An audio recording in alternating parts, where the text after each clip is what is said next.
We're here because free speech is under attack. We're here because people are being convinced that socialism works. We're here because people are being judged guilty until proven innocent. We are fighting back with facts. This is not a safe zone, so buckle up, Buttercup. This is the raw, naked truth.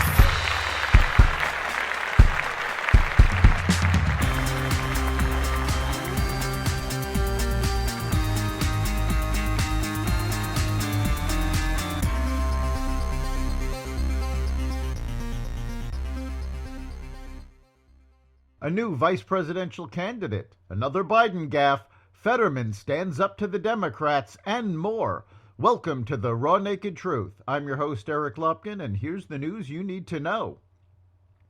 Presidential candidate Robert F. Kennedy Jr. welcomed attorney, tech entrepreneur, and philanthropist Nicole Shanahan to the Kennedy campaign as his vice presidential running mate during an event in Oakland, California.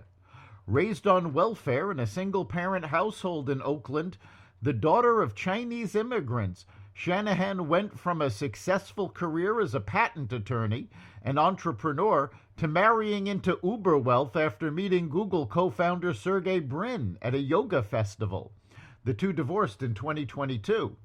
Kennedy introduced his running mate enthusiastically, describing how he wanted a VP who will speak for millennials and Gen Z, someone who cares about healing our children, protecting our environment, restoring our soils, and getting the chemicals out of our food, and who understands how technology will either enslave us or give us a path back to freedom and prosperity.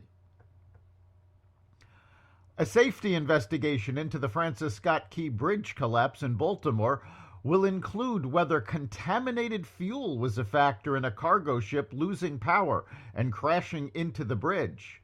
The collapse of the bridge in Baltimore, which killed 6 people, will have a heavy impact on the local economy, but the ripple effect on the wider U.S. economy likely will be minimal. The bridge, which carried Interstate 695, crumbled into the Patapsco River after being struck by a large container ship in the early hours of Tuesday morning. 6 people, thought to be members of a construction crew working on repairs, are still missing. Vessel traffic into and out of the Port of Baltimore has been suspended until further notice, officials said. But the Port Administration noted that the Port of Baltimore isn't fully closed and that trucks were being processed within the marine terminals. The Port of Baltimore is one of the busiest in the U.S. when measured by 20-foot equivalent unit volume.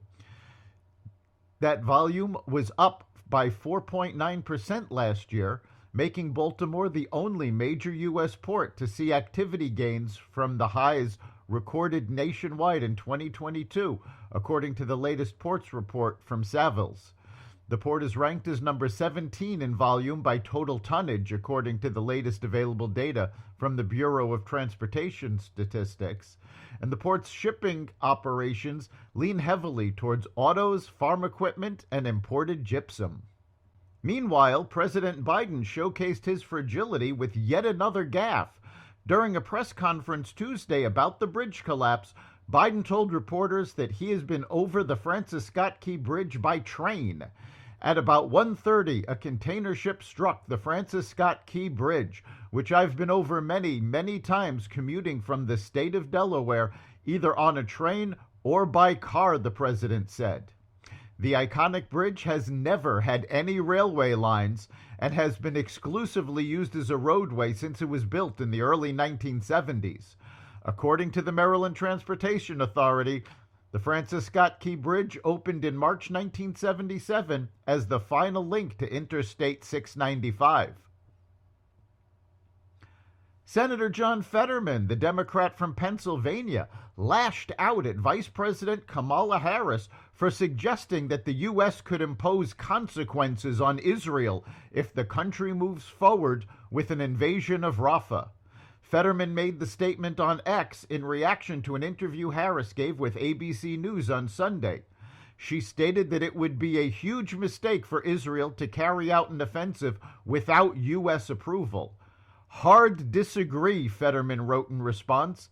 Israel has the right to prosecute Hamas to surrender or to be eliminated. Hamas owns every innocent death for their cowardice hiding behind Palestinian lives, he added. Fetterman has emerged as one of Israel's staunchest allies in the Senate in the wake of the October 7th massacre. NBC News has officially terminated its short-lived relationship with former RNC chair Ronna McDaniel, according to a memo sent to the staff by the network's boss. There is no doubt that the last several days have been difficult for the news group, NBC Universal News Group chairman Cesar Conde said Tuesday in the memo.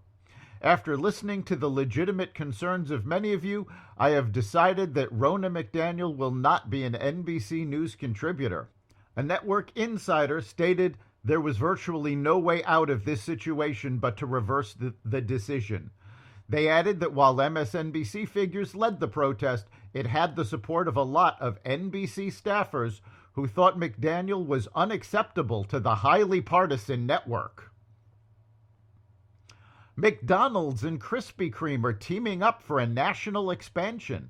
Consumers will begin spotting Krispy Kreme donuts in their local McDonald's restaurants later this year as part of a phased market rollout across the country.